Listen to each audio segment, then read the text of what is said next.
Students, chemical equilibrium part third इस video में हम डिस्कस करने वाले हैं equilibrium constant unit of Kp and Kc। Equilibrium constant unit of Kp and Kc, calculation of delta n for chemical reaction, relation between Kc and Kp। So one by one हम इनको continue करते हैं। Like number one है equilibrium constant. दोस्तों, equilibrium constant को represent करने के हमारे पास में तीन मेथड्स है। Number one in terms of concentration, number two in terms of partial pressure of the gaseous substance and in terms of mole fraction. So three type से हम इक्विलिब्रियम कांस्टेंट को रिप्रेजेंट कर सकते हैं। नंबर वन है जिसमें हम बात कर रहे हैं Kc की equilibrium constant in terms of concentration. एक बैलेंस केमिकल इक्वेशन है जो कि रिवर्सिबल है और कांस्टेंट टेम्परेचर पर कंप्लीट होती है। तो इसके अंदर हम Rf की वैल्यू निकालते हैं, जो कि पिछली क्लास में हमने सीख भी लिया था कि Rf और Rb को हम कैसे रिप्रेजेंट करते हैं। जब इक्विलिब्रियम स्टेट आती है तो दोनों रेट बराबर हो जाती है, यानी Rf equal to Rb। Rf equal to Rb लिखने के बाद हमें ये इस तरह का एक्सप्रेशन मिलता है और इसमें Kf/Kb लिखते हैं तो C power C D power D upon A power A and B power P। इसमें जो small a b c d है, these are the stoichiometric coefficient of reactants and products respectively. तो फाइनली हमें obtain हो जाता है कि Kc बराबर होता है जिसमें प्रोडक्ट की कंसंट्रेशंस और रिएक्टेंट की कंसंट्रेशन का रेशियो हमें ऑब्जर्व होता है। तो बहुत ही सिंपल तरीके से हम यहाँ पर बता सकते हैं कि what is the Kc। So Kc जो इक्विलिब्रियम कांस्टेंट है इन टर्म्स ऑफ कंसंट्रेशन, उसको हम इस तरह से रिप्रेजेंट करते हैं। और इस जगह पर जो Kc है, अगर उसकी बात करें कि Kc जो है वो किस तरह से लिखा जाएगा, तो Kc will be Kf upon Kb। Now concentration के बाद में अगर हम कुछ एग्जांपल लेते हैं जिसमें हमें Kc को रिप्रेजेंट करना है। लाइक फर्स्ट एग्जांपल है हमारे पास में N2+3H2, इनसे प्रोड्यूस होता है अमोनिया 2NH3। इसका Kc निकालना है तो Kc अमोनिया की जो कंसंट्रेशन है या एक्टिव मास है उसकी पावर 2 आती है, बिकॉज इसका जो स्टोइकियोमेट्रिक कोफिशिएंट है वो 2 है। सिमिलरली नाइट्रोजन है, इसकी पावर में 1 होता है बिकॉज इसका स्टोइकियोमेट्रिक कोफिशिएंट 1 है, और जो H2 है उसका कोफिशिएंट है 3। So we can write Kc in this form. Now if chemical reaction का जो स्टोइकियोमेट्रिक कोफिशिएंट है अगर उसको हम चेंज कर दें तो Kc को रिप्रेजेंट करने का जो तरीका है वो भी चेंज हो जाता है। जैसे यहाँ पर इस एग्जांपल में या इस इक्वेशन में हम बता सकते हैं Kc की वैल्यू निकालेंगे, इसका कोफिशिएंट 1 है तो पावर में 1 होगा, H2 की पावर होगी 3/2 एंड N2 की पावर होगी 1/2। तो जो इनके कोफिशिएंट है वो रेस्पेक्टिव स्पीसीज़ के पावर में आ जाते हैं। नाउ अब हम बात करते हैं Kp की। तो Kp होता है equilibrium constant in terms of partial pressure. दोस्तों, पार्शियल प्रेशर फाइंड आउट करना बहुत इजी पार्ट है। ये हम गैसीय स्टेट में भी पढ़ते हैं। क्लास 11 का जो चैप्टर है गैसीय स्टेट और 12th का जो सॉल्यूशन एंड कोलिगेटिव प्रॉपर्टी है वहाँ पर भी हम पार्शियल प्रेशर निकालना पड़ते हैं, तो वो उस जगह पे पढ़ेंगे। यहाँ पर हम बात करते हैं कि Kp को हम किस तरह से फाइंड आउट करते हैं। तो सेम केमिकल इक्वेशन के लिए Kp लिख सकते हैं। अब दोनों में क्या डिफरेंस है? दोनों में डिफरेंस ये है कि Kc में हम कंसंट्रेशन ले रहे थे या एक्टिव मास ले रहे थे। जैसे अगर C प्रोडक्ट है तो उसका एक्टिव मास लिया, बट इसमें हम Kp जब लिख रहे होते हैं तो C का पार्शियल प्रेशर लिख रहे होते हैं। यानी कि जैसे यहाँ पर आपको सिंबल लिखना है Pc, तो Pc का मतलब हो गया partial pressure of the gas C। इसमें Pa, Pb, Pc, Pd और इनकी पावर इनके स्टोइकियोमेट्रिक कोफिशिएंट्स लिखे जाते हैं। तो these are the partial pressure of A, B, C and D। Partial pressure निकालने का तरीका होता है, जैसे आपको A गैस का पार्शियल प्रेशर निकालना है तो गैस के moles upon total moles into total pressure of the mixture. जैसे यूँ मान लो कि आपके पास एक कंटेनर है, उसमें A, B, C, D 4 गैसें हैं। A के जो मोल है उनका नंबर है 2 और सभी गैसों के टोटल मोल्स उनका नंबर है लाइक 20, और गैसियस मिक्सचर का कुल प्रेशर जिसको हम बोल सकते हैं कि P है, तो फिर पहले हम निकालेंगे A का मोल फ्रैक्शन, वो होगा 2/20 और उसको मल्टीप्लाई करेंगे टोटल प्रेशर से। तो इसका मतलब है mole fraction of gas into total pressure will be partial pressure of that gas. So यहाँ पर जो पार्शियल प्रेशर है उनको हम लिख सकते हैं लाइक बी का पार्शियल प्रेशर हमको फाइंड आउट करना है। गैस बी का पार्शियल प्रेशर आपको लिखना है, तो गैस बी का पार्शियल प्रेशर हम लिखेंगे, इसमें आप लिखोगे बी का mole upon total mole into P total, यानी mole fraction of gas B into total pressure. Similarly mole fraction of gas C into total pressure, and similarly mole fraction of gas D into total pressure. एक और condition यहाँ पर देखने को मिलती है, जब हम इक्विलिब्रियम कांस्टेंट Kp को फाइंड आउट करते हैं तो हमें देख लेना चाहिए कि उस केमिकल रिएक्शन में एटलीस्ट वन स्पीसीज गैसीय स्टेट में हो। अगर कोई भी स्पीसीज गैसीय स्टेट में नहीं है तो फिर हम उसके लिए Kp की वैल्यू फाइंड आउट नहीं कर सकते। इसकी जो एग्जांपल है और उसमें Kp का एक्सप्रेशन का जो मेथड है, तरीका है, वो यहाँ पर बताते हैं। नंबर 1 है लाइक N2 + O2 से 2NO बन रहा है, तो इसमें NO का पार्शियल प्रेशर की पावर 2, N2 का पार्शियल प्रेशर की पावर 1 एंड O2 के पार्शियल प्रेशर की पावर 1। तो यहाँ पर Kp को हम इस तरह से रिप्रेजेंट कर सकते हैं।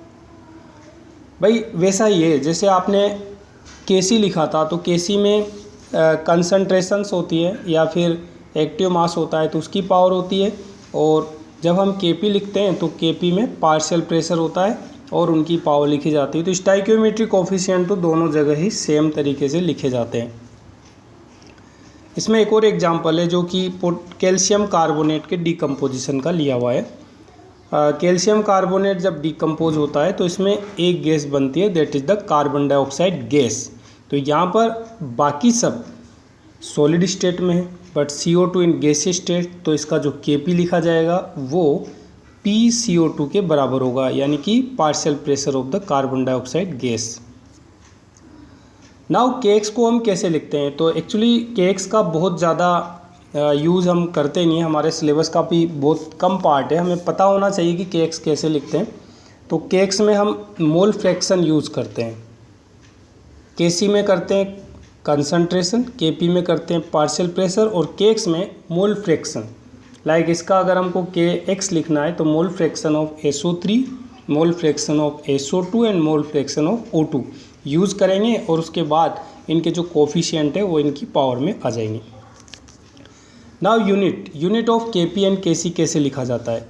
तो unit of Kc and unit of Kp, Kc का यूनिट होगा mole litre inverse power delta n, और Kp का होगा atmosphere power delta n. Now what is the delta n? तो डेल्टा एन क्या है? डेल्टा एन एक्चुअली जितने भी प्रोडक्ट्स है उन सभी के गैसियस प्रोडक्ट्स के स्टाइकियोमेट्रिक कोफिशिएंट का सम माइनस गैसियस रिएक्टेंट्स के स्टाइकियोमेट्रिक कोफिशिएंट का सम, ये होता है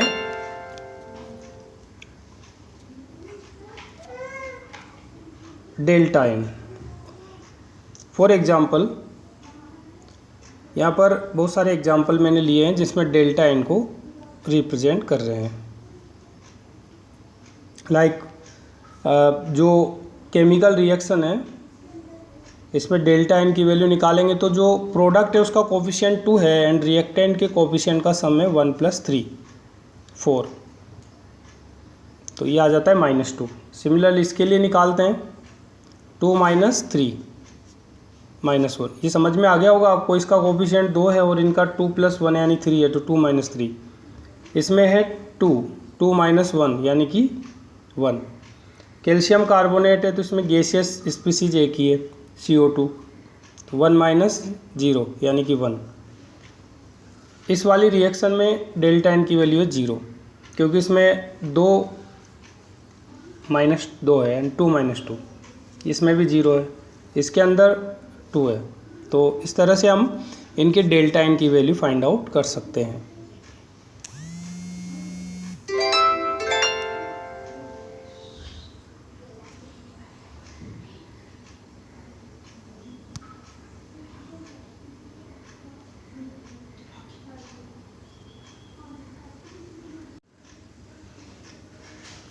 उसके बाद में डेल्टा एन निकालने के बाद हम यहाँ पर एक न्यूमेरिकल है जिसको सोल्व कर रहे हैं। लाइक इसमें गिवन है in a 2.5 litre close container 1 mole O2 gas, 3 mole H2 gas, 1.1 mole helium gas are present at 27 degree Celsius temperature. If total pressure of gaseous mixture is 7.38 atmosphere, then find out partial pressure of each gas. तो दोस्तों partial pressure निकालने के लिए मैंने आपको बताया था कि जिस गैस का हमें पार्शियल प्रेशर निकालना है उसका mole fraction into total pressure करना है, और मोल फ्रैक्शन निकालने के लिए गैस के मोल अपॉन टोटल मोल करना होता है। तो लाइक हम पार्शियल प्रेशर निकालते हैं O2 के लिए। तो पहले तो इसमें जिनके जो भी स्पीसीज है सभी के मोल गिवन है, फिर उसके बाद एन टोटल निकाला, दिस इज़ 1.5। तो हमें निकालना है partial pressure of O2 gas. So mole fraction of O2 into P total, और मोल फ्रैक्शन ऑफ O2 है 0.1 divided by 1.5 into 7.38। What is the 0.1? 0.1 is the number of moles of O2 gas and 1.5 total number of moles of gaseous mixture and 7.38 this is the total pressure. तो इसकी value आ जाती है 0.492 atmosphere. Similarly we can find out partial pressure of H2 and helium. Now relation between Kp and Kc। Kp and Kc के बीच में क्या relation है वो अपन देखते हैं।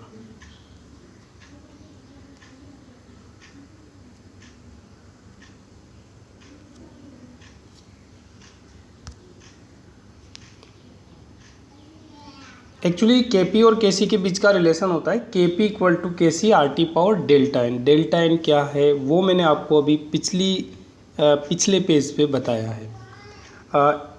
यहाँ पर R gas constant and T is the temperature in kelvin scale. Kc को हम इसका डेरिवेशन करते हैं कि भाई एक्चुअली ये कैसे ऑब्टेन होता है, क्योंकि IIT और JEE की स्टूडेंट्स के लिए डेरिवेशन बहुत इंपॉर्टेंट नहीं है, बट बोर्ड वाले जो स्टूडेंट हैं उनके लिए है, स्कूल वाले स्टूडेंट के लिए। सो हमारे पास में बैलेंस केमिकल इक्वेशन है, इसका Kc हम ऐसे लिखेंगे जो हमें पता है, और Kp हमें लिखना होता है तो Kp हम इस तरह से लिखते हैं, ये भी हमें पता है। दोनों के बीच रिलेशन निकालना है तो यहाँ पर जो गैस इक्वेशन है उसके according PV equal to NRT, P equal to N upon VRT, P equal to CRT। तो यहाँ पर जो C है it is the N upon V, this is the molality.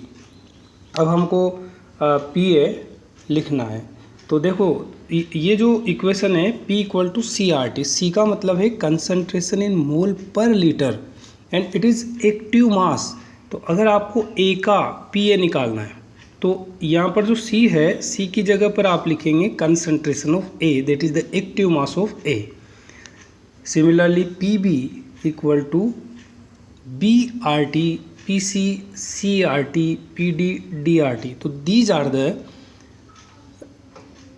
Partial pressure of gases. अब ये जो पार्शियल प्रेशर हमने निकाले हैं उसको इस Kp वाले एक्सप्रेशन के अंदर पुट कर देते हैं, रख करके इसको सोल्व करते हैं, then we will get this relation. यहाँ पर C and D these are the stoichiometric coefficient of gaseous products and A and B these are coefficients of gaseous reactants. Now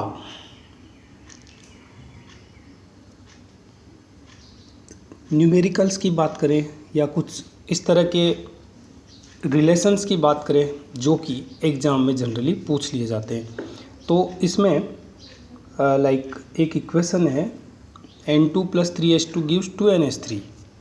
delta N निकालना ये आपने सीखा है, बहुत इजी है। 2 - 1 + 3 this is -2। अब रिलेशन है के P equal to K C R T power delta n की जगह रख दिया जाता है -2। अब एक तो हो गया ये मेथड। दूसरा जो इसका लिखने का एक्सप्रेस करने का तरीका है वो हो गया के P equal to K C upon R T square.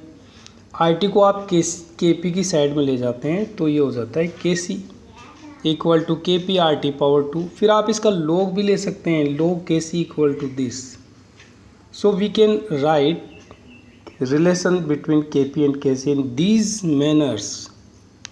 Now second part पे हम बात करते हैं कि हमारे पास एक रिलेशन है log के P equal to log K C R T log R T. इसमें आपसे पूछा है what is the value of delta n, तो आप इसमें log को एंटी log की साइड में लेके जाएंगे। एंटी log लेने पर आएगा के P equal to K C R T power 1 और इसको रिलेट करेंगे, कंपेयर करेंगे तो यहाँ पर आपको दिखेगा delta n equal to 1। So thank you students and friends. अगली क्लास में हम इसको कंटिन्यू करेंगे पार्ट 4 में। तो ये चैनल आपकी हेल्प करेगा, आप वीडियो को लास्ट तक देखें, अगले वीडियो को ज़रूर देखें। पूरा चैप्टर मैंने इसी तरह से कंप्लीट किया है, छोटे छोटे वीडियोस बना के, और न्यूमेरिकल्स भी इसमें आपको मिलेंगे क्योंकि न्यूमेरिकल पार्ट अब स्टार्ट होगा। सब्सक्राइब करें और अपने कमेंट डालें। थैंक्स।